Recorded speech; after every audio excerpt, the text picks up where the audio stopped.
ಸುಖ ಸ್ವರೂಪರೇ, ತಮ್ಮೆಲ್ಲರಿಗೂ ನನ್ನ ವಂದನೆಗಳನ್ನು ತಿಳಿಸುತ್ತೇನೆ. ಈ ಹೋಮಿ 4ನೇ ದಿನದ ಒಂದು ಸತ್ಸಂಗದ ಒಂದು ಅನುಭವದ ವಿಚಾರಗಳ ವಿನಿಮಯವನ್ನು ಮಾಡಿಕೊಳ್ಳುವಂತ ಕಾರ್ಯಕ್ರಮ.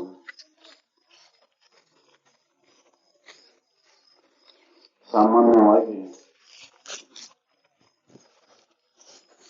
ಮನುಷ್ಯನಲ್ಲಿ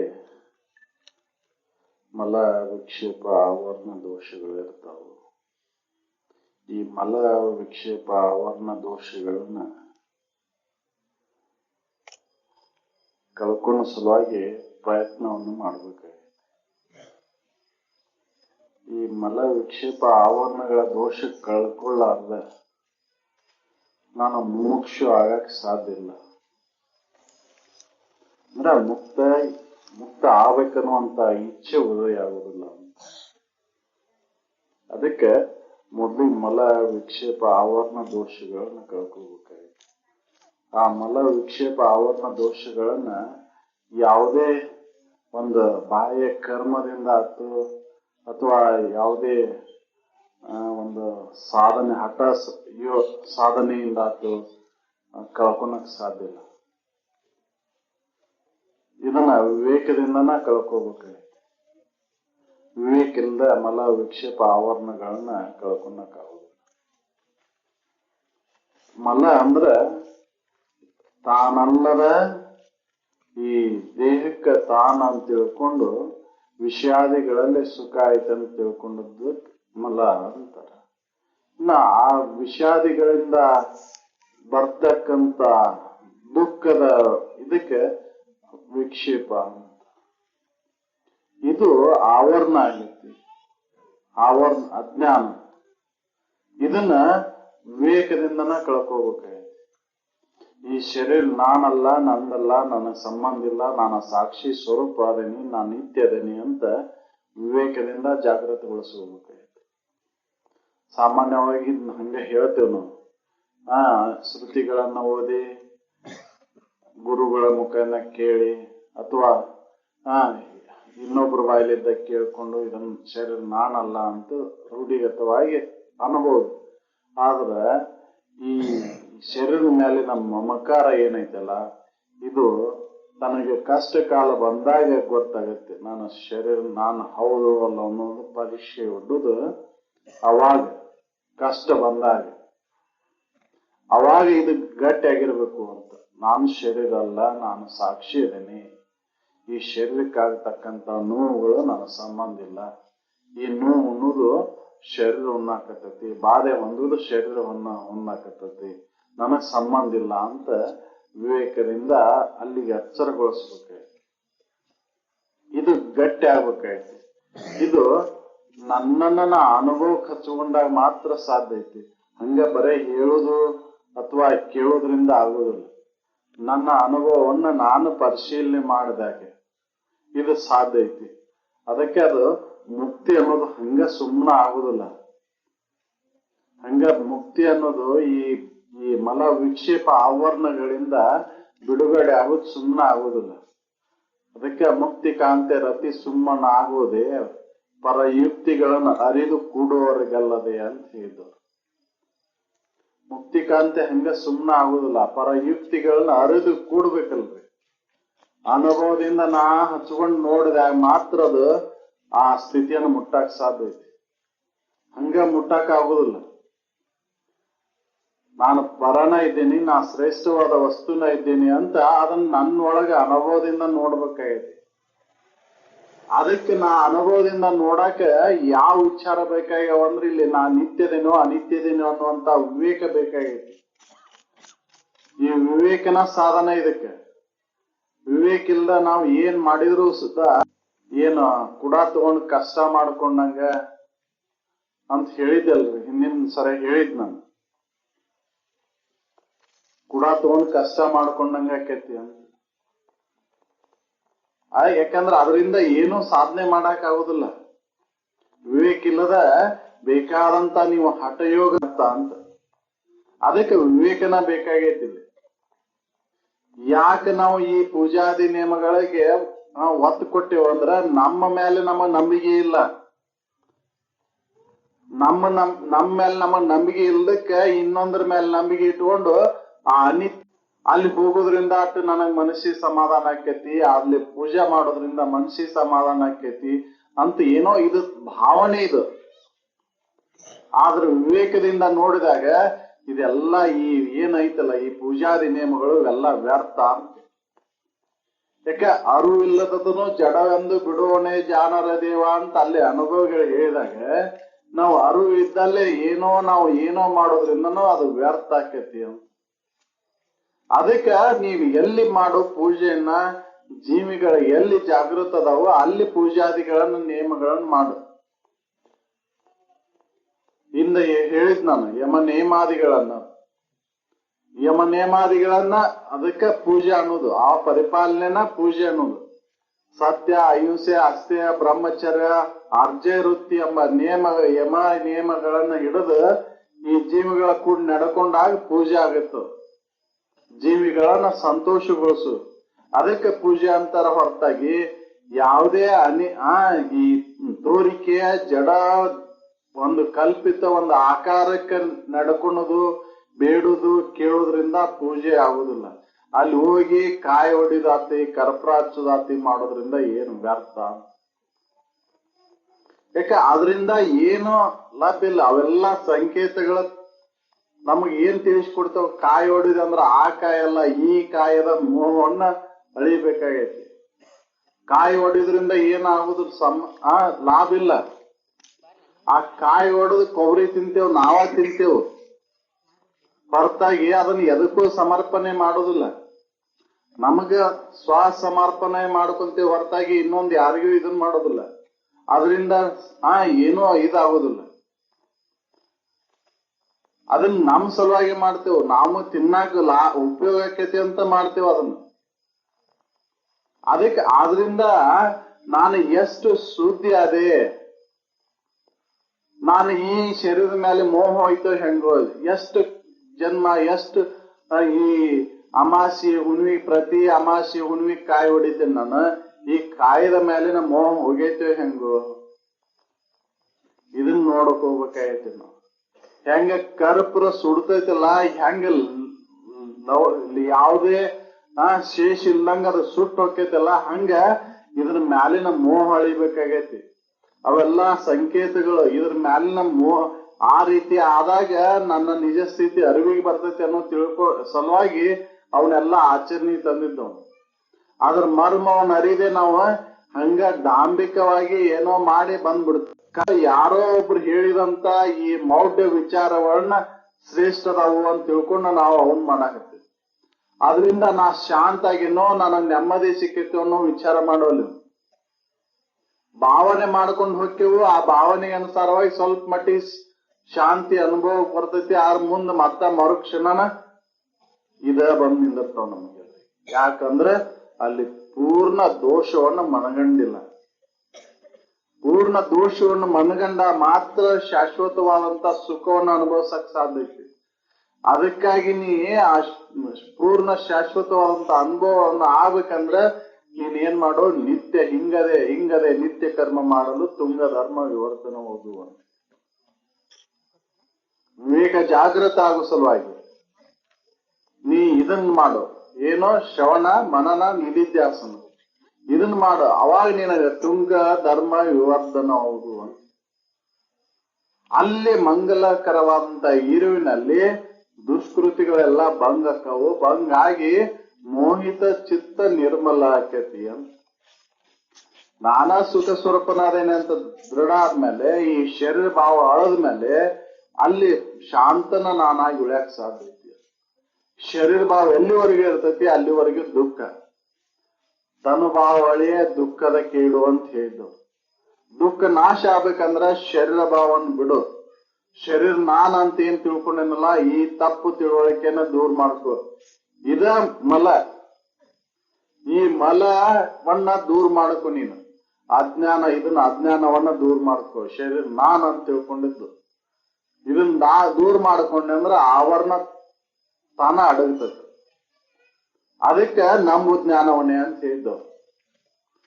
ನೀ ಏನು ಹೊರಗಿಂದ ಯಾವ ಕರ್ಮಗಳನ್ನು ಮಾಡಕ್ ಹೋಗ್ಬೇಡ. ನೀನು ವೇದಗಳ ಪೂರ್ವ ಭಾಗದಲ್ಲಿ ಹೇಳಿದಂತ ಏನ ಕರ್ಮ ಅದಾವಲ್ಲ, ಯಜ್ಞ ಯಾಗ ದಾನ ತಪ ಪೂಜಾದಿ ನೇಮಗಳು ಏನದಾವಲ್ಲ, ಇವನ್ ಮಾಡೋ ಅವಶ್ಯಕತೆನೇ ಇಲ್ಲ. ಜ್ಞಾನಕ್ಕಾಗಿ ಇವನ್ ಮಾಡೋ ಅವಶ್ಯಕತೆನೇ ಇಲ್ಲ. ತನಗಿನಿತು ತತ್ವಜ್ಞಾನ ಸಂಚರಿಸೋದು ಅವೆಲ್ಲವೂ ಕಡಿಪೋದ್ರಿಂದ ಅಂತ. ಇದು ಒಂದ್ ಸ್ವಲ್ಪ ನಿನ್ನ ಜ್ಞಾನದ ಕಿಡಿ ಹತ್ತಿ ಅಂದ್ರ ಈಗೆಲ್ಲ ನೀ ಮಾಡಿದಂತ ಕರ್ಮದ ಕಾಟ ಎಲ್ಲ ಕಳೆದೋಕೈತಿ. ಹೀಗೆ ಅದು ನನ್ನ ಮೇಲೆ ಇಲ್ಲ, ಇನ್ನೊಂದ್ರ ಮೇಲೆ ನಂಬಿಕೆ ಐತಿ ನನಗೆ. ಅದು ಇನ್ನೊಂದು ಯಾವ್ದು ಅಂದ್ರೆ ಜೀವಿಗಳ ಮೇಲೆ ನಂಬಿಕೆ ಇಲ್ಲ, ಜಡ ವಸ್ತುವಿನ ಮೇಲೆ ನಂಬಿಕೆ ಬಾಳ ಐತಿ. ಹೌದಲ್ರಿ? ಇಲ್ಲದ ಕಾಲ್ಪನಿಕ ದೇವರನ್ನ ಮಾಡ್ಕೊಂಡು ಅದ್ರ ಮೇಲೆ ನಂಬಿಕೆಯನ್ನು ಇಟ್ಕೊಂಡೇವ್ ನಾವು. ಇಲ್ಲಿ ಜೀವಿಗಳ ಕೂಡ ನಂಬಿಕೆಯನ್ನು ಇಟ್ಕೊಂಡಿಲ್ಲ, ಇಲ್ಲಿ ನಂಬಿಕೆಯಿಂದ ನಡೆಯುವಲ್ಲಿವ್ ನಾವು. ಇದು ಏನ್ ಮಾಡಾಕತ್ತೈತಿ ಅಂದ್ರೆ ನಮ್ಮ ದುಃಖಕ್ಕೆ ಕಾರಣ ಆಗೈತಿ ಅಂತ. ಅದಕ್ಕೆ ಅವ್ರು ಹೇಳಿದ್ದು, ನಂಬಲೆ ಮನವೇ ಸಾಂಬನ್ ಒಲಿವಿಕೆ ನಂಬಿಕೆಯೇ ಕಾರಣ ಅಂತ ಹೇಳಿದ್ದು. ಎಲ್ಲಿ ನಂಬು? ನಾನಾ ಸುಖ ಸ್ವರೂಪದೇನಿ, ನಾನಾ ನಿತ್ಯದೇನಿ, ನಾನಾ ಪರಿಪೂರ್ಣ ಅದೇನಿ ಅಂತ ನಂಬು. ಇದಕ್ಕ ಭಕ್ತಿ ಅಂತ ಹೇಳ್ತಾರ ಹೊರತಾಗಿ ಇನ್ನೊಂದು ಯಾವ್ದೋ ಕಲ್ಲು ಕಟ್ಟಿಗೆ ನಂಬಿಕೆಯನ್ನು ಹಿಡಿದು ಅದ್ರ ಮೇಲೆ ನಂಬಿಕೆ ಇನ್ನೊಂದು ಭಕ್ತಿ ಅಂತ ಹೇಳಿಲ್ಲ. ಇದ್ರ ಮೇಲೆ ನಂಬಿಕೆಯನ್ನು ಇಟ್ಕೊಂಡಾಗ ಶಾಶ್ವತವಾದಂತ ಸುಖವನ್ನು ಅನುಭವಾಸ ಬೇಡ. ಇದನ್ನ ನಾವು ಅನುಭವದಿಂದ ನೋಡಕ್ ತಯಾರಿಲ್ಲ. ಇನ್ನೊಂದ್ರ ಮೇಲೆ ನಂಬಿಕೆ ಇಟ್ಕೊಂಡು ಅದೆಲ್ಲ ನಮ್ಮ ದಯಪಾಲಿಸ್ತೈತಿ ಅಂತ ನಾವು ಪ್ರಯತ್ನ ಮಾಡಾಕ್ತೇವೆ. ಯಾಕೆ ನಾನಿನ್ನೊಂದು ತಿಳುವಳಿಕೆ ಇಲ್ಲ. ಈ ಮಲ ವಿಕ್ಷೇಪ ಆವರಣದಿಂದ ನಾ ಮಲಿನತ್ವ ಆಗೈತಿಲ್ಲ, ಆ ಮಲಿನತ್ವವನ್ನು ದೂರ ಮಾಡ್ಕೋಬೇಕೈತಿ. ಅದಕ್ಕೆ ನಂಬು ಜ್ಞಾನವನೇ ಅಂತ ಹೇಳಿ. ಈ ಜ್ಞಾನ ಬಿಟ್ಟು ಬೇರೆ ನಂಬಕ ಹೋಗ್ಬೇಡ ನೀನು. ಈ ಜ್ಞಾನದಾಗಿರ್ತಕ್ಕಂಥ ಸುಖ ಕರ್ಮದೊಳಗಿಲ್ಲ. ಕರ್ಮದೇ ಜ್ಞಾನ, ಕರ್ಮದೇ ಮುಕ್ತಿ ಘಟಿಸೋದು. ನಿರ್ಮಲ ಜ್ಞಾನ ಒಂದಿಲ್ಲದ ಅವನಿಗೆ ಅಂತ ಯಾಜ್ಞವಲ್ಕ್ಯರ ಮೈತ್ರಿಯಾಗಿದ್ನ ಹೇಳಿದ್ರು, ನಂಬು ನಿನ್ನ ಜ್ಞಾನ ಸ್ವರೂಪನ ನೀನದನಿ ಅಂತ. ಅದನ್ನ ನಂಬು, ಕರ್ಮ ನಂಬಕ್ ಹೋಗ್ಬೇಡ, ಮತ್ತು ಕರ್ಮ ಮತ್ತು ಜ್ಞಾನ ಎರಡನ್ನೂ ನಂಬಕ್ ಹೋಗ್ಬೇಡ. ಜ್ಞಾನ ಒಂದ ನಂಬು. ಆ ನಿರ್ಮಲವಾದಂತ ಜ್ಞಾನ ಏನೈತಿಲ್ಲ ಅದನ್ನ ನಂಬು. ಆರು ಸ್ವರೂಪನ ನಾನಿದ್ದೀನಿ ಅಂತ. ಅದಕ್ಕಾಗಿ ನೀನು ಪ್ರತಿದಿನ ಈ ಶ್ರವಣ ಮನನ ನಿಧಿಧ್ಯಾಸನ ಎಂಬ ಈ ನಿತ್ಯ ಕರ್ಮವನ್ನು ರೂಢಿ ಮಾಡಕು ಅಂತ. ಅವಾಗ ಮಲ ವಿಕ್ಷೇಪ ಆವರಣಗಳ ದೂರಕ್ಕವು ಐತೆ. ಎಚ್ಚರಿಕೆ ಬಂದ್ ಕೂಡಲೇ ದುಃಖ ಚಾಲು ಆಯ್ತು. ಯಾಕಂದ್ರೆ ಶರೀರ ನಾನಾದಲ್ಲಿ ಈ ಸುಳ್ಳು ನಾನು ಕೂಡ್ಕೊಂಡು ಸುಖ ಸಿಗ್ತೈತಿ ಅಂತ ವಿಷಾದಿಗಳು ಜಡ ಪಂಚ ಮಹಾಭೂತಗಳ ದೇಹನ ನಾನು ಅನ್ಕೊಂಡು ಹೊಂಟೇನಿ. ನಾ ಸುಜ್ಞಾನಿನ ನಾನದೇನಿ. ಆದ್ರೂ ಕೂಡ ಮರೆತು ಏನ್ ತಿಳ್ಕೊಂಡೇನಿ, ಈ ಶರೀರ ನಾನು ಪಂಚ ಮಹಾಭೂತಗಳಿಂದ ಆದಂತ ಈ ಶರೀರ ನಾನು ಅಂತ ತಿಳ್ಕೊಂಡು ಹೊಂಟೇನಿ. ಅದಕ್ಕೆ ಅವರು ಅಜ್ಞಾನಿ ಅಲ್ಲವೇ ಜೀವನೇ, ಈ ಸುಜ್ಞಾನಿ ಎಂದು ನುಡಿಯುವ್ರೆ. ಈ ಸುಜ್ಞಾನಿನದಿ, ಆದ್ರೆ ನೀ ಬೆನ್ನ ಹತ್ತಿದ್ದೆ ಅದನ್ನ ಈ ಜಡ ಪಂಚ ಮಹಾಭೂತ ಎಂಬ ಶರೀರ. ಅದಕ್ಕೆ ಈ ಶರೀರದ ಮೇಲಿನ ಮೋಹವನ್ನು ಬಿಡು. ಮೋಹ ಬಿಟ್ಟಾಗ ನೀನು ಸುಖಿಯದಿ. ಇದ ಬಂಧನಕ್ಕೆ ಕಾರಣ ಆಗೈತಿ. ಅದಕ್ಕೆ ಅವರು ಮಮಕಾರದಿಂದ ಇತರ ಮಿಕ್ಕಿನ ಬಂಧನ ಉಂಟೆ ಅಂತ ಹೇಳಿ. ಮಮಕಾರ ನಮ್ಮನ್ನು ಬಂಧನಕ್ಕೆ ಕಾರಣ ಮಾಡೈತಿ. ಎಷ್ಟು ಬಂಧನ ಒಳಗಾಗ್ಯಾವ ಅಂದ್ರ ಅದರಿಂದ ಹೊರಗೆ ಬರ್ಲಾರ್ದಷ್ಟು ಒಳಗೆ ಹೋಗ್ಬಿಟ್ಟೇವ್. ಮತ್ತೆ ಅಲ್ಲೇ ಹೊಕ್ಕೈತಿ. ಯಾಕಂದ್ರ ಅದ್ರ ಕೂಡ ಒಡನಾಟ ಜೋರೈತಿ. ಪ್ರತಿದಿನ ಇದ್ರ ಕೂಡ ಒಡನಾಟ 18 ಗಂಟೆ ಇದ್ರ ಕೂಡ ಒಡನಾಟ ಇದ್ರ 6 ತಾಸು ನನ್ನ ಇದ್ರಾಗಿರ್ತೇನೆ. ಅಜ್ಞಾನದಿಂದ ಅದು ನನ್ನ ನಿಜದೊಳಗೆ ನಾನ್ ಎಲೆ ಆಗಿರ್ಬೇಕು. ಯಾವಾಗ ಅಂದ್ರ ಅಜ್ಞಾನ ಅವಸ್ಥೆ ಒಳಗೆ ಮಾತ್ರ. ಉಳ್ಕಿದ ಅವಸ್ಥೆ ಒಳಗೆ ಬರೀ ಇದ್ರ ಅವಸ್ಥೆ ಒಳಗೆ ಆ ಕಾರಣ ಶರೀರ ಕೂಡ ಇರ್ತಾನೆ.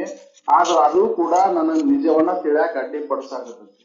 ಅದಕ್ಕೆ ಆ ನಿಜವನ್ನ ತಿಳಿಬೇಕಂದ್ರ ನೀನ ಸತತ ಶ್ರವಣವನ್ನ ಮಾಡುವಂತ ಹಿಂಗದೆ ಅಂತ ಹೇಳಿದವ್ರು.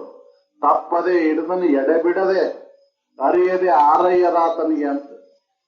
ಯಾವಾಗ್ಲೂ ಇದನ್ನ ನಾನಾ ನಿತ್ಯ ಸ್ವರೂಪದನಿ ಮುಕ್ತನ ನಾನದೀನಿ ಅಂತ ಯಾವಾಗ್ಲೂ ಈ ವಿಚಾರ ನಿನ್ನೊಳಗೆ ಏಕೋಭಾವದಿಂದ ಮಾಡು. ಅವಾಗ ನನಗ್ ಬೇಕಾದಂತದ್ದು ಸಿಗ್ತೈತಿ. ಅದನ್ನ ಬಿಟ್ಟು ನೀ ಬೇರೆ ಏನಾರು ಮಾಡೋತ್ನ ನಿನ್ನ ಬೇಕಾದದ್ದು ಸಿಗುದಿಲ್ಲ.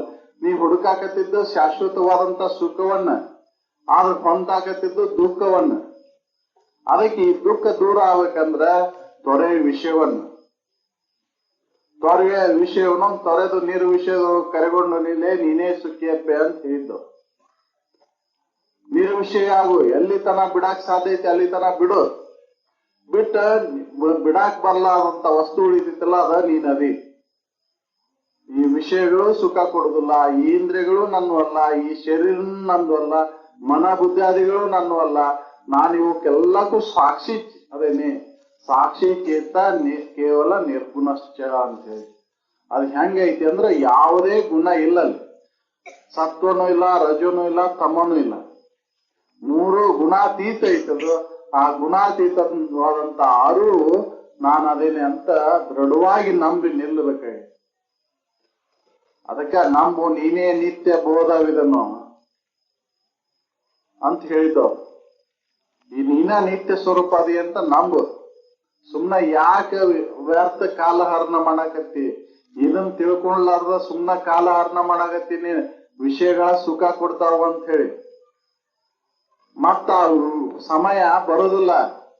ಈ ಬಂದಂತ ಸಮಯ ಇದನ್ನ ತಿಳ್ಕೊಳಕ್ ಬಂದೈತಿ, ಇದನ್ನ ತಿಳ್ಕೊಂಡ್ ಬಿಟ್ಟು ಸುಮ್ಮನ ಸಮಯವನ್ನು ಹಾಳು ಮಾಡಿದ್ರೆ ಮತ್ತೆ ಬರೋದಿಲ್ಲ. ಅದು ಸುಮ್ಮನೆ ಕಾಲವನ್ನು ಕಳೆದು ಸಾಯ್ದು ಉಚಿತವೇ, ನೆಮ್ಮಿ ನಿಜವನ್ನು ಮುಕ್ತಿ ಒಡೆಯದೆ ಮನುಷ್ಯ ಅಂತ ಹೇಳಿ. ಯಾಕೆ ಸುಮ್ನ ಕಾಲವನ್ನು ಕಳ್ಕೊಂತ ಕುಂತಿ? ಎಲ್ಲ ವ್ಯರ್ಥ. ನೀನ್ ಹೆಂಗಾಗಿ ಬಂದಿ ನೋಡ್ಕೋ. ಈ ಧರೆಯನ್ನೆಲ್ಲವನ್ನು ಸನ್ನಿಸಿ ಧೂಳಿ ಮಾಡಲು ಪರಮಾಣುಗಳೇನಿತ್ತು ಅನಿತ ದೇಹಗಳನ್ನು ತೊಟ್ಟು ಎಷ್ಟೊಂದು ಬರೇ ಒಂದ್ ಕಲ್ಲು ಈ ಕಲ್ಲು ಪುಡಿ ಮಾಡಿದ್ರ ಅಸಂಖ್ಯಾತ ಕಣಗಳಾಕವು. ಹಂಗೆ ಆದ್ರಂತೆ ಈ ಭೂಮಿ ಎಲ್ಲಾ ಕೊಟ್ಟಿ ಪುಡಿ ಮಾಡಿದ್ರೆ ಎಷ್ಟು ಕಣಗಳಾಗ್ಬಾರ್ದು. ಅಷ್ಟು ಶರೀರವನ್ನು ಧಾರಣೆ ಮಾಡ್ಕೊಂತ ಬಂದಿ, ಇನ್ನಾದ್ರೂ ನೀನು ಬುದ್ಧಿ ಬರೋಲ್ಲಲ್ಲಪ್ಪ ಮನುಷ್ಯ. ಅಜ್ಞಾನಿ ಅಲ್ಲವೇ ನೀನು? ಈ ಸುಜ್ಞಾನಿ ಇದ್ದು ಅದನ್ನ ನಾ ಸುಜ್ಞಾನಿ ಅಂತ ತಿಳ್ಕೊಳೋದ್ ಬಿಟ್ಟು ಸುಮ್ನ ಈ ವಿಷಯದಲ್ಲಿ ಸುಖ ಐತಿ, ವಿಷಯನ ಸುಖ ಕೊಡ್ತಾವಂತ ಇದ್ರಾಗ ಹೊಂಟಿಯಲ್ಲಪ್ಪ ನೀನು. ಸುಮ್ನ ಕಾಲ ಕಳೆಯಾಕತ್ತಿಯಲ್ಲ. ಬಿಡು ಅದನ್ನ, ಇನ್ನಾದ್ರೂ ಬಿಡು. ಬಿಟ್ಟು ನಿನ್ನ ನಿಜದಲ್ಲಿ ನೀವು ಉಳ್ಕೋ. ಅದನ್ನ ತಿಳ್ಕೊ. ನಿನ್ನ ನಿಜವಿದನೆ ತಿಳಿಯೋ, ಬೇರೆ ಅನ್ನೋದಲ್ಲೇ ಮನುಷ್ಯ. ನೀ ಏನು ಮಾಡ್ಬೇಕಾಗಿಲ್ಲ, ನಿನ್ನ ನಿಜವನ್ನ ತಿಳ್ಕೊಬೇಕಾಗೈತಿ. ಪ್ರಾರಬ್ಧ ಎಲ್ಲವೂ ನಡೆಸ್ತೈತಿ, ನಿನ್ನ ನಿಜವನ್ನ ನೀನ್ ನಂಬು. ಅದನ್ನ ತಿಳ್ಕೊ. ಅದನ್ನ ಬಿಟ್ಟು ನಾವು ಸುಳ್ಳನ್ನ ತಿಳಿಯಾಕ ಹೊಂಟೇವ್ರಿ. ಹೌದಲ್ರಿ? ಪ್ರತಿದಿನ ನಾವು ಸುಳ್ಳಿನೊಳಗ ಬಡದಾಟ ನಡೆದಿದ್ದೇವು. ಸುಳ್ಳಿನೊಳಗೆ ಎಲ್ಲಾ ಇದ್ ನಡೆದೈತಿ. ನಿಜದೊಳಗೆ ಏನೂ ಇಲ್ಲ, ನಿಜದೊಳಗೆ ಯಾವುದೂ ಇಲ್ಲ. ಕೋರ್ಟ್ ಕಲಾಪ ಯಾವಾಗ ನಡೀತೈತಿ? ಸುಳ್ಳು ಇದ್ದಾಗ ಕೋರ್ಟ್ ಕಲಾಪ ನಡೀತೈತಿ. ಸತ್ಯ ಮನವರಿಕೆ ಆಯ್ತಂದ್ರ ಕೋರ್ಟ್ ಕಲಾಪ ಎಲ್ಲ ಬಂದ್ ಹಾಕವ್. ಹಂಗ ಈ ವ್ಯವಹಾರ ನಡೆದಿದ್ದ ಸುಳ್ಳಿನಾಗ ನಡೆದೈತೆಲ್ಲ. ಸತ್ಯ ದರ್ಶನ ಆಯ್ತಂದ್ರ ಎಲ್ಲಾ ಬಂದ್ ಆಗ್ಬಿಡ್ತು. ಆ ಸತ್ಯ ದರ್ಶನವನ್ನ ನಾ ಮಾಡ್ಕೋಬೇಕಾಗೈತಿ. ಅದೇನಿ, ನನ್ನೊಳಗೆ ನಾ ನೋಡ್ಕೊಂಡಾಗ ಆ ಸತ್ಯದ ಅನುಭವ ಆಕತ್ತ. ನಾ ಸತ್ಯ ಸ್ವರೂಪನ ಅದೇನ ಅನ್ನೋದು. ಇವೆಲ್ಲ ಮಿಥ್ಯ ಅಂತ ಖಾತ್ರಿ ಆಗುತ್ತೆ. ನನ್ನ ಒಳಗ್ ನೋಡ್ಕೊಂಡಿಲ್ಲ, ಈ ತೋರಿಕೆನ ಸತ್ಯ ಐತೆ ಅಂತ ಇದನ್ನ ಬೆನ್ನತ್ತೀನಿ ನಾನು. ಯಾಕಂದ್ರೆ ಇದು ಕಂಡಾಕ್ಷಣ ರಮಣೀಯ ಅನಿಸ್ಕೊಂತೈತಿದ. ಅದಕ್ಕ ನಾ ಇಂದ್ರಿಯಗಳ ಮುಖಾಂತರ ಇದನ್ನ ನೋಡಾಕತ್ತೀನಿ, ಅನುಭವದಿಂದ ಇದನ್ನ ನೋಡಾಕತ್ತಿಲ್ಲ. ಅನುಭವದಿಂದ ನೋಡಿದಾಗ ಇದು ನಿರಸಾಕೈತಿ. ಕಂಡಾಕ್ಷಣ ರಮಣೀಯವಿದೆ ಅಂತಲ್ಲ, ಉಂಡಾಕ್ಷಣ ನಿರಸವಿದೆ ಅಂತ. ಉಂಡಾಗ ವೈಕ್ ಅನಿಸ್ಕೊಂತತಿ, ಕಂಡಾಗ ರಮಣೀಯ ಅನಿಸ್ಕೊಂತತಿ. ಹೌದಲ್ರಿ? ಇನ್ನ ಒಗ್ಗರ್ನಿ ವಾಸನೆ ಬಡಿತ ಅಂದ್ಕೂಲೆ ಮಸ್ತ್ ಆಗೈತಿ ಇವತ್ತ ಸಾರು ಅಂತೀವ್. ಅದನ್ನ ಉಂಡಾಗ ಖಾರ ಆಗೈತಿ, ಉಪ್ಪಾಗೈತಿ ಹೇಳ್ತೀವ್. ಅವಾಗ ನಿರಸಾಕೈತಿ. ಅದಕ್ಕೆ ಹೇಳಿದವ್ರು, ಈ ತೂರಿಕೆ ಅನ್ನೋದು ಹೆಂಗೈತಿ ಅಂದ್ರ ಇಂದ್ರಿಯಗಳಿಗೆ ರಮಣೀಯ ಅನಿಸುವಂತದ್ದು. ಆದ್ರ ಅದನ್ನ ಹೋಗಿ ನೋಡಿದಾಗ, ಅನುಭವಕ್ಕೆ ತಗೊಂಡಾಗ ಇದು ವಾಕರಿಕೆ ಬರ್ತೈತಿ ಅಂತ.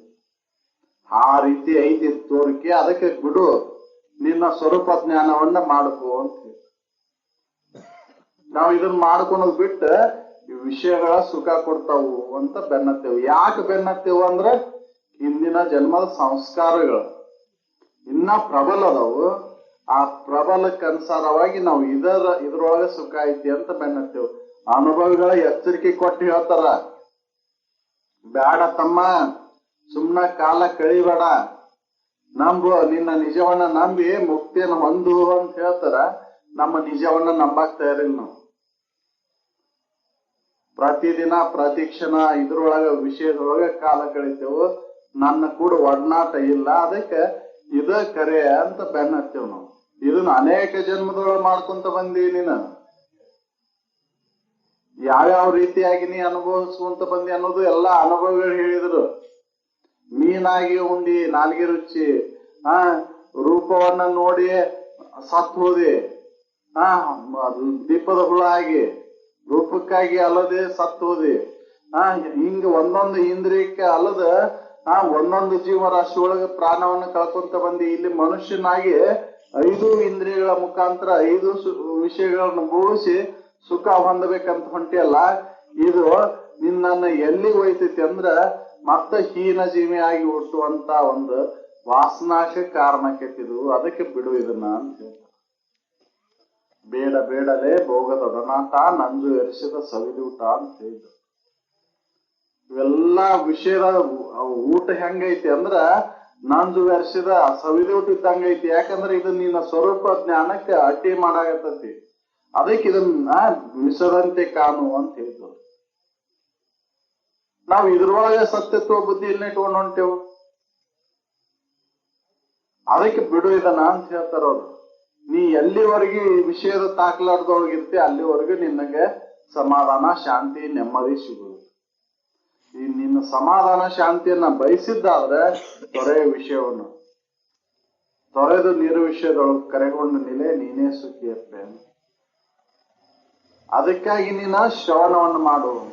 ನೆರೆ ಕೇಳು, ಕೇಳಿದುದನ್ನು ಅರಿದಿದ್ದನ್ನು ಮರೆಯದಿರು. ಗುರುಪಾಯದ ತೆರದಳು. ಗುರು ಯಾವ ರೀತಿಯಾಗಿ ಹೇಳಿಕೊಟ್ಟಿರ್ತಾನ ಅದೇ ರೀತಿಯಾಗಿ ನೆನಪಿಟ್ಕೊಂಡು ಅದನ್ನ ಗಟ್ಟಿಗೊಳಿಸುವ. ಅವಾಗ ವಿಷಯಗಳನ್ನೆಲ್ಲ ತೊರೆಯಕ್ ಸಾಧ್ಯ ಐತ್ರಿ. ವಿಷಯಗಳಲ್ಲಿ ಇರತಕ್ಕಂತ ದೋಷ ದರ್ಶನ ಮಾಡ್ಕೊಂಡ ಮಾತ್ರ ವಿಷಯದನ್ನ ತೊರೆಯಕ್ ಸಾಧ್ಯ ಐತಿ. ವಿಷಯ ದೋಷ ದರ್ಶನ ಆಗದ ಹೊರತು ವಿಷಯಗಳನ್ನ ತೊರೆಯಕ್ ಆಗುದಿಲ್ಲ. ನಾವು ವಿಷಯಗಳೆಲ್ಲ ಸುಖ ಕೊಡ್ತಾವು ಅಂತ ನಾವು ಅದ್ರೊಳಗಿನ ದೋಷಿಗಳನ್ನ ನೋಡೋಲ್ವ. ಶಬ್ದದೊಳಗಿನ ಇರ್ತಕ್ಕಂಥ ದೋಷ, ರೂಪದೊಳಗಿರುವಂತ ದೋಷ, ಸ್ಪರ್ಶದೊಳಗಿರತಕ್ಕಂತ ದೋಷ, ಇವನ್ನೆಲ್ಲ ರಸದೊಳಗಿರುವಂತ ದೋಷ, ಇವನ್ ನೋಡೋಲ್ಲಿವ್ ನಾವು. ಅವ ಸುಖ ಕೊಡ್ತಾವು ಅಂತ ಬೆನ್ನ ಹತ್ತೇವು. ಇವು ಸುಖ ಕೊಡ್ತಾವಂತ ಬೆನ್ನ ಹತ್ತಿ ಏನಾಕ್ಯವು ಅಂದ್ರೆ ಒಮ್ಮೆ ನಾಶಕ್ಕೆವು.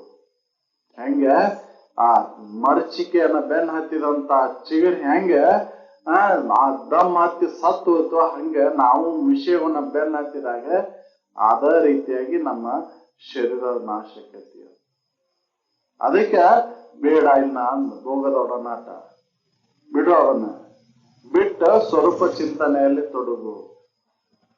ಕೇಳು, ಚೆನ್ನಾಗಿ ಕೇಳು. ಕೇಳಿದದನ್ನ ಅರಿದದನ್ನ ಮರೆಯದಿರು. ಅರತ್ ಮೇಲೆ ಮರಿದಿಲ್ರಿ, ಅರಿದಿಲ್ ನಾವು, ಅದಕ್ಕೆ ಮರಿತೈತದ.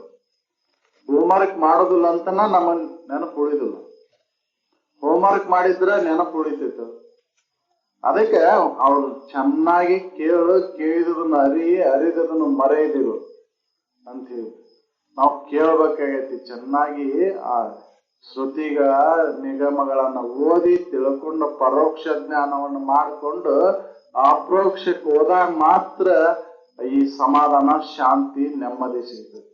ಈ ಕ್ಲೇಶ ದೂರ ಆಗ್ಬೇಕಂದ್ರ ಅಪ್ರೋಕ್ಷನ ಆಗ್ಬೇಕು. ಶೋಕ ನಿವೃತ್ತಿ ಆಗ್ಬೇಕಂದ್ರ ಅಪ್ರೋಕ್ಷನ ಮಾಡ್ಕೋಬೇಕಾಯ್ತು. ಪರೋಕ್ಷ ಜ್ಞಾನ ಸ್ವಲ್ಪ ಮಟ್ಟಿಗೆ ಶಾಂತಿಯನ್ನು ಕೊಟ್ರ ಅಪ್ರೋಕ್ಷ ಜ್ಞಾನ ಶಾಶ್ವತವಾದಂತ ಶಾಂತಿಯನ್ನು ಕೊಡುತ್ತೆ. ಅದಕ್ಕೆ ಅಪ್ರೋಕ್ಷ ಆಗುತ್ತೆ. ಪರೋಕ್ಷ ಅಪ್ರೋಕ್ಷದ ಆಗದ ಹೊರ್ತ ನಿರಂಕುಶ ವೃತ್ತಿ ಬರುದಿಲ್ಲ. ನಿರಂಕುಶ ವೃತ್ತಿ ಬರದ ಹೊರ್ತ ಶೋಕ ನಿವೃತ್ತಿ ಆಗುದಿಲ್ಲ. ಸಪ್ತ ಭೂಮಿಕೆ ಒಳಗೆ ಈ ಶೋಕ ನಿವೃತ್ತಿಗಾಗಿ ಪ್ರಯತ್ನ ಮಾಡ್ಬೇಕಾಗೈತಿ. ಮೊದಲಿಗೆ ನನ್ನ ಈ ಅತ್ಯಂತ ದುಃಖ ನಿವೃತ್ತಿ ಪರಮಾನಂದ ಪ್ರಾಪ್ತಿಗಾಗಿನ ಪ್ರಯತ್ನ ಅದ ಸುಖ ಇಚ್ಛೆ ಭೂಮಿಕೆ ಅಂತ ಹೇಳಿ. ಆ ಸುಖ ಇಚ್ಛೆ ಭೂಮಿಕೆ ಬರ್ಬೇಕಾಗೈತಿ ನನಗೆ. ನಾವು ಇನ್ನ ಸುಖ ಇಚ್ಛೆ ಭೂಮಿಕೆಗೆ ಬಂದಿಲ್ಲ. ವಿಷಾದಿಗಳ ಸುಖ ಕೊಡ್ತಾವು ಅಂತ ತಿಳ್ಕೊಂಡ ವಿಷಾದಿಗಳಲ್ಲೇ ತೊಡಗಾಗುತ್ತೇವೆ. ಆ ಸುಖ ಇಚ್ಛೆ ಅಂದ್ರ ಈ ವಿಷಾದಿಗಳು ದುಃಖ ಕೊಡ್ತಾವ. ನನಗೆ ಈ ಶರೀರನು ದುಃಖ ಕೊಡ್ತೈತಿ. ಅದಕ್ಕೆ ಈ ಶರೀರ ವಿಷಯಗಳ ಬಿಟ್ಟು ನನ್ನೊಳಗೆ ಎಂದಿರ್ಪಿನ ನಿಜ ಸುಖದಲ್ಲಿ ಬಹುದೊಂದುಗಳನ್ನೆಲ್ಲ ಅಳಿದುಳಿದು ಅಂತೇನ ಉತ್ಕಟ ಇಚ್ಛೆಯನ್ನು ಹೊಂದಿದ ಮಾತ್ರ ಸುಖ ಇಚ್ಛೆ ಭೂಮಿಕೆ ಬಂದಂಗಾಕೈತಿ. ಅದು ಬರದ ಹೊರತ ಮುಂದಿನ ಭೂಮಿಕೆಗೆ ಹೋಗಕ್ಕಾಗೋದಿಲ್ಲ. ತನು ಮಾನಸ ಅರ್ಥಾಪತ್ತಿ ಇವೆಲ್ಲ ಭೂಮಿಕೆಗಳು ಸಪ್ತ ಭೂಮಿಕೆ ಒಳಗೆ ಹೋಗ್ಬೇಕಂದ್ರ ಮೊದ್ಲಕ್ಕೆ ಸುಖ ಇಚ್ಛೆ ಭೂಮಿಕೆ ಬರ್ಬೇಕಾಯ್ತು. ಅದಕ್ಕೆ ನಾವು ಪ್ರಯತ್ನ ಮಾಡ್ಬೇಕಾಯ್ತಿ ಸುಖ ಇಚ್ಛೆ ಭೂಮಿಕೆ ಬರಾಕ. ಅದಕ್ಕಾಗಿ ವಿವೇಕ ಜಾಗರಣ ಮಾಡ್ಬೇಕಾಗೈತಿ. ನಾವು ವಿವೇಕ ಐತಿ, ಅದ ಅಜ್ಞಾನ ಆವರಣ ಆಗೈತಿ. ಆ ಅಜ್ಞಾನ ಆವರಣ ವಿಕ್ಷೇಪಗಳನ್ನ ದೂರ ಮಾಡ್ಕೋಬೇಕಾಯ್ತಿ.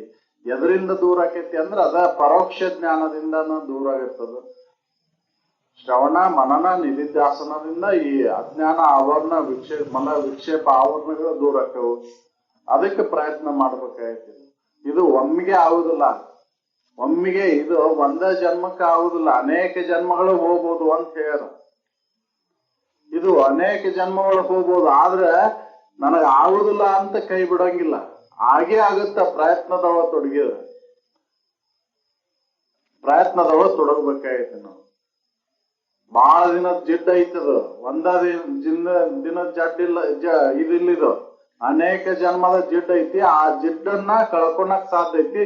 ಪ್ರತಿದಿನ ಅದನ್ನ ತಿಕ್ಕಿ ತಿಕ್ಕಿ ತೊಳೆದ ಮಾತ್ರ ಸ್ವಚ್ಛಕತಿ. ಅದಕ್ಕೆ ಪ್ರತಿದಿನ ಇದನ್ನ ಬಿಡಬಾರ್ದು. ಶ್ರವಣವನ್ನ ಪ್ರತಿದಿನ ಕೇಳಬೇಕು. ಆಗೋದಿಲ್ಲ. ಆಯ್ತು, ಪ್ರಯತ್ನ ಅಂತೂ ಬಿಡಬಾರ್ದು ಅಂತ. ಇದಕ್ ಪ್ರಯತ್ನನ ಒಂದು ಸಾಧನೆ. ಪ್ರಯತ್ನ ಇಲ್ಲ ಅಂದ್ರ ಏನನ್ನೂ ಮಾಡಕ್ ಆಗೋದಿಲ್ಲ. ಅದಕ್ಕೆ ಪ್ರಯತ್ನ ಮಾಡ್ಬೇಕಾಗೈತಿ ನಾವು. ಮನುಷ್ಯರಿಗೆ ಅಷ್ಟ ಸಾಧ್ಯ ಐತಿ. ಇತರ ಜೀವಿಗಳಲ್ಲಿ ಇದನ್ನ ಮಾಡ್ಕೊಳಕ್ ಆಗುದಿಲ್ಲ.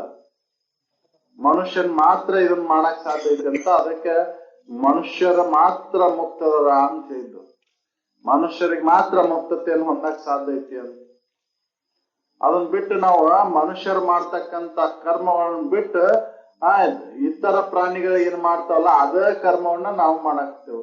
ಆಹಾರ, ನಿದ್ರಾ, ಭಯ, ಮೈಥುನ ಇವ 4 ಕ್ರಿಯೆ. ಅವಕ್ಕೂ ಇದು ಸಾಮಾನ್ಯ. ಅವಕ್ಕೂ ಐತಿ, ನಮಗೂ ಅದಾವು.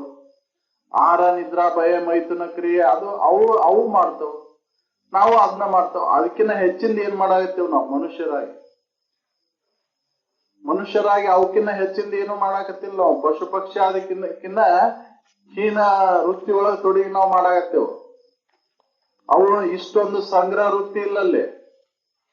ಯಾವ ಪಶು ಪಕ್ಷಾದಿಗಳು ಸಂಗ್ರಹ ಮಾಡೋದಿಲ್ಲ.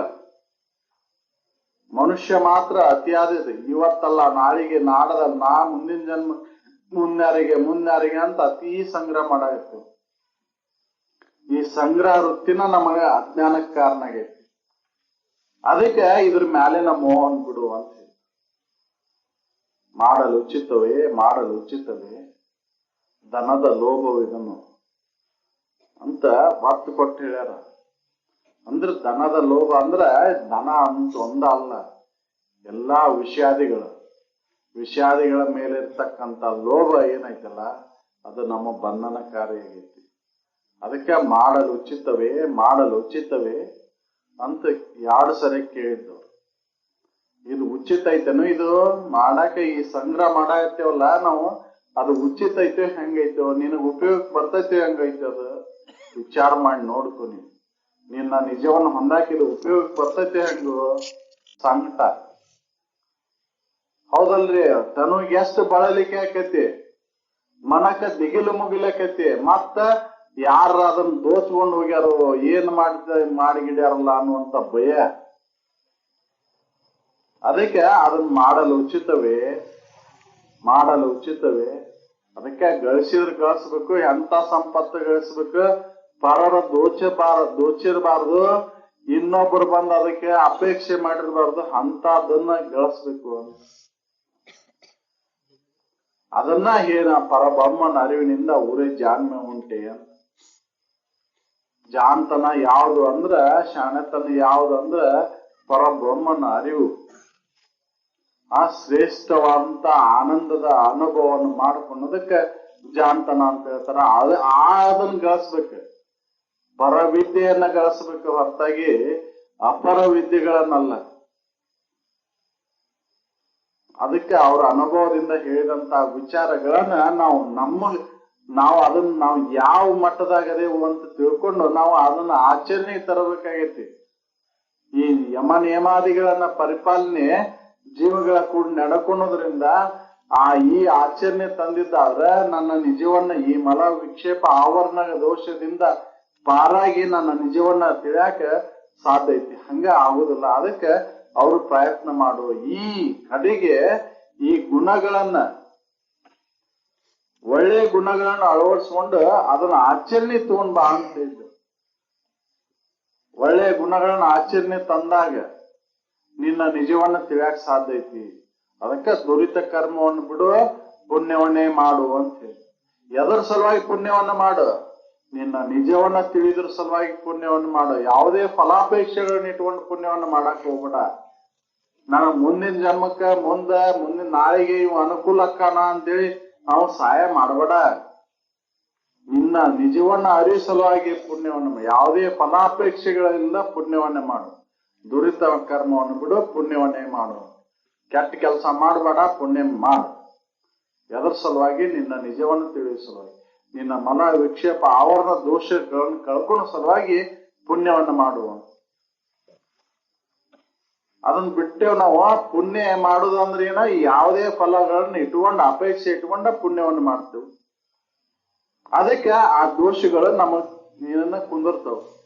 ಅದಕ್ಕೆ ನನ್ನನ್ನ ತಿಳಿಬೇಕಂದ್ರೆ ಯಾವ ಕರ್ಮದ ಅವಶ್ಯಕತೆ ಇಲ್ಲ ಅಂತ ಅವ್ರ ಅನುಭವಗಳ ಹೇಳಿದ್ದು. ನೀ ಪುಣ್ಯನು ಮಾಡಬೇಡ, ಪಾಪನು ಮಾಡಬೇಡ. ಇವ್ ಪುಣ್ಯ ಒಂದ್ ತರ ಆದ್ರ ಪಾಪ ಒಂದ್ ತರ. ಪುಣ್ಯ ಬಂಗಾರದ ಬೇಡ ಆದ್ರ ಪಾಪ ಕೆಬ್ಬಣದ ಬೇಡಿ ಅಂತ. ಎರಡೂ ಬಂಧನಕಾರಿನ, ಎರಡೂ ಬಂಧನ ಉಂಟು ಮಾಡ್ತಾವ ಹೊರತಾಗಿ ಬಿಡುಗಡೆ ಅಂತ ಆಗುದಿಲ್ಲ. ಪುಣ್ಯ ಮಾಡಿದ್ರ ಸ್ವರ್ಗಾದಿ ಸುಖಗಳನ್ನ ಭೋಗಿಸ್ತಿ, ಪಾಪ ಮಾಡಿದ್ರ ನರಕಾದಿ ಯಾತನೆಯನ್ನ ಅನುಭವಿಸ್ತಿ. ಅದಕ್ಕೆ ಪುಣ್ಯನೂ ಬೇಡ, ಪಾಪನೂ ಬೇಡ, ನಾನು ನಿಜ ಸುಖವನ್ನ ಹೊಂದಬೇಕು. ಆ ನಿಜ ಸುಖವನ್ನು ಹೊಂದಾಕ ಜ್ಞಾನವನ್ನ ಬೇಕು. ಅದಕ್ಕೆ ಜ್ಞಾನವನ್ನ ನಂಬುವ. ಎರಡೂ ಬಂಧನಕಾರಿ. ಇವು ಪಾಪ ಪುಣ್ಯ ಎರಡೂ ಬಂಧನಕಾರಿನ, ಎರಡೂ ಹುಟ್ಟು ಸಾವಳಿಗೆ ಕಾರಣಕ್ಕವು. ಅದಕ್ಕೆ ಬಿಡು ಅವನ್ನ. ಇದು ಕೊನೆ ಹಂತದೊಳಗ, ಮೊದಲೇ ಹಂತದೊಳಗ ಪುಣ್ಯವನ್ನ ಮಾಡು. ಜೀವಿಗಳಿಗೆ ಸಂತೋಷಗೊಳಿಸುವಂತ ಕರ್ಮಗಳನ್ನ ಮಾಡು. ಅನಿತ್ಯ ಕರ್ಮ ಅಲ್ಲ, ನಿತ್ಯ ಕರ್ಮವನ್ನು ಮಾಡು. ನಾವು ಅನಿತ್ಯವಾಗಿರ್ತಕ್ಕಂತ ಏನು ತೋರಿಕೆಯನ್ನ ಕಲ್ಪಿತ ಒಂದು ದೇವರುಗಳ ಮಾಡಿಕೊಂಡು ಆ ದೇವರುಗಳಲ್ಲಿ ನಡ್ಕೊಳಕ್ ಹೋಗ್ತೇವೆ. ಈ ದೇವರ ವೃತ್ತಿ ಇರುವಲ್ಲೇ ಈ ಮನುಷ್ಯರಲ್ಲಿ ನಡ್ಕೊಳೋದಿಲ್ಲ. ಎಲ್ಲಿ ಜಾಗೃತ ಐತಿ ಅಲ್ಲಿ ನಡ್ಕೊಳೋದಿಲ್ಲ, ಎಲ್ಲಿ ಸೂಕ್ತ ಐತಿ ಅಲ್ಲಿ ನಡ್ಕೊಂತೇವೆ. ಯಾಕಂದ್ರ ಅದು ಏನು ಕೇಳೋದಿಲ್ಲ, ಏನು ಕೊಡುದಿಲ್ಲ. ಏನಾರ ಕೇಳಿದ್ರ ಅಲ್ಲಿ ಮರನೇ ದಿನ ಹೊಕ್ಕಿದ್ದಿಲ್ಲ. ಕೇಳೋದಿಲ್ಲ ಅಂತನ ಅಲ್ಲಿ ಹೊಕ್ಕನ, ಅಲ್ಲಿ ಎಲ್ಲಾ ಅರ್ಪಣೆ ಮಾಡೇನಿ ಅಂತೇಳಿ ಮತ್ತೆ ತಗೊಂಡು ಮನೆಗೆ ಬರ್ತಾನೆ. ಅದು ಅಲ್ಲೇ ಇಲ್ಲೇ ಇಟ್ಟು ಹೋಗಪ್ಪ ಅವ್ನು ತಂದಿದ್ದ ಅಂದ್ರೆ ಯಾರು ಮರನೇ ದಿನ ಯಾರು ಅಲ್ಲಿ ಹೊಕ್ಕಿದ್ದಿಲ್ಲ. ಹೌದಲ್ರಿ? ವಿಚಾರ ಮಾಡ್ರಿ. ನೀವು ಏನ್ ತಂದಿರಲ್ಲ ಇಲ್ಲೇ ಇಟ್ಟು ಹೋರಿ ಅಂದ್ರ ಅದ ಮರನೇ ದಿನ ಹೊಕ್ಕಿದ್ರಿ ನೀವು. ನಮಗ ಅದ್ ಕೊಬ್ಬರಿ ಬಟ್ಲು ನಾಳೆಗೆ ಇದಕ್ ಬರ್ತೈತಿ, ಚಟ್ನಿ ಮಾಡ್ಕೊಳಕ್ ಬರ್ತೈತಿ ಅಂತ ನಾ ಅಲ್ಲಿ ಹೋಗಿ ಹೊಡ್ಕೊಂಡ್ ಮನೆಗೆ ತಗೊಂಡ್ ಬರ್ತೈತಿ. ಅದಕ್ಕೆ ಆದ ಎಲ್ಲಿ ನಡ್ಕೋ, ಇಲ್ಲಿ ಜೀವಿಗಳ ಕೂಡ ನಿನ್ನ ಕಾಯ ವಾಚ ಮನಸ ಇಲ್ಲಿ ನಡ್ಕೋ. ಅದಕ್ಕೆ ತಪಸ್ ಅಂತಾರ. ಈ ತಪಸ್ಸನ್ ಮಾಡದ ಮತ್ತೆಲ್ಲ ಹೋಗಿ ಮಾಡೋದು ತಪಸ್ಸಲ್ಲ. ಮಾಡಲಿಲ್ಲವೇ ತಪವ ಮಾಡಲಿಲ್ಲವೇ ಕೂಡೆ ಸುಗನದೊಡನೆ ನೋಡಿ ತ್ರಿವಿಧ ಕರ್ಣದಲ್ಲಿ. ಇದನ್ ಮಾಡು, ಇಲ್ಲಿ ತಪಸ್ಸು ಮಾಡು. ಕಾಯ ವಾಚ ಮನಸ ಜೀವಿಗಳಿಗೆ ಹಿಂಸೆ ಆಗ್ಲಾರ್ದಂಗ್ ನಡ್ಕೋ. ಅದು ತಪಸ್ಸು. ಅದನ್ನ ಮಾಡದ್ ಬಿಟ್ಟ ಎಲ್ಲರ ಹೋಗಿ ಕುಂತು ತಪಸ್ಸು ಮಾಡಿದ್ರೆ ತಪಸ್ಸಾಗುದಿಲ್ಲ. ಸುಗುಣಗಳನ್ನ ಅಳವಡಿಸ್ಕೊಂಡು, ಒಳ್ಳೆಯ ಗುಣಗಳನ್ನ ಅಳವಡಿಸ್ಕೊಂಡು ತಪಸ್ಸು ಮಾಡು. ಇಲ್ಲಿ ಜೀವಿಗಳ ಕೂಡ ನಡ್ಕೋ. ಇದು ನಿನ್ನ ಅಜ್ಞಾನ ಆವರಣ ವಿಕ್ಷೇಪಗಳನ್ನ ದೂರ ಮಾಡಾಕ ಸಹಾಯ ಮಾಡ್ತತಿ. ಅದಕ್ಕಾಗಿ ಪ್ರಯತ್ನ ಮಾಡ್ಬೇಕಾಗೈತಿ ನಾವು. ನನ್ನನ್ನ ನಾ ತಿಳ್ಕೊಳೋದು ಆಗ್ಲಿಲ್ಲ ಅಂದ್ರೂ ಕೂಡ ಈ ಸುಗುಣಗಳನ್ನ ಅಳವಡಿಸ್ಕೊಂಡು ಜೀವಿಗಳ ಕೂಡ ಸರಿಯಾಗಿ ನಡ್ಕೊಂಡಾಗ ಕಲ್ತಿ ಅಂದ್ರೆ ಮುಂದಿನ ಜನ್ಮಕ್ಕೆ ನನ್ನ ನಿಜವನ್ನ ನಾ ತಿಳ್ಕೊಳಕ್ ಸಾಧ್ಯ. ಅಥವಾ ಈಗ ಉತ್ಕಟವಾದಂತ ಇಚ್ಛೆ ಇತ್ತಂದ್ರ ಇದ ಜನ್ಮದಾಗ ಆಕೇತಿ. ಅದು ಉತ್ಕಟ ಇಚ್ಛೆ ಬರ್ಬೇಕಾಗೈತಿ ನಮ್ಮಲ್ಲಿ. ಆ ಉತ್ಕಟ ಇಚ್ಛೆಯನ್ನ ನಾವು ಪ್ರಜ್ವಲಗೊಳಿಸ್ಕೋಬೇಕಾಗೈತಿ. ದೋಷ ದರ್ಶನವನ್ನ ಮಾಡ್ಕೊಂಡ ಮಾತ್ರ ಅದು ಪ್ರಜ್ವಲ ಆಕೈತಿ, ಅಲ್ಲಿ ತನ ಆಗುದಿಲ್ಲ. ದೋಷ ದರ್ಶನವನ್ನ ಮಾಡ್ಕೋಬೇಕಾಗೈತಿ. ನಾವು ವಿಷಾದಿಗಳಲ್ಲಿ ಇರತಕ್ಕಂತ ದೋಷ ದರ್ಶನ ಆಗ್ಬೇಕಾಗೈತಿ. ದೋಷ ದರ್ಶನ ಆಗದ ಹೊರತ ಮುಕ್ತಿ ಮಾಡ್ಕೊಳಕ್ ಆಗುದಿಲ್ಲ. ಅದಕ್ಕೆ ಪ್ರತಿದಿನ ನಾವು ಈ ಶ್ರವಣವನ್ನ ಕೇಳ್ತಾ ಕೇಳ್ತಾ ಹೋದಾಗ ದೋಷ ದರ್ಶನ ಆಕೈತಿ. ಆ ದೋಷ ದರ್ಶನ ನನ್ನ ನೆಮ್ಮದಿ ಶಾಂತಿಗೆ ಕಾರಣ ಆಕೈತಿ. ಅದಕ್ಕೆ ಇದನ್ನ ನಾವು ಪ್ರತಿದಿನ ಇದನ್ನ ಶ್ರವಣವನ್ನು ತಪ್ಪಿಸ ನಮ್ಮ ನಿಜವನ್ನ ಕುರಿತಾದಂತ ಅಧ್ಯಯನ ಆಲಾಪನ ಮಾಡೋದ್ರಿಂದ ಮಾತ್ರ ಆ ನಿಜವನ್ನ ಹೊಂದಕ್ ಸಾಧ್ಯ ಐತೆ ಅಂತ ಹೇಳಿ ನಾನು ಒಂದೆರಡು ಮಾತನ್ನು ಮುಗಿಸ್ತೀನಿ.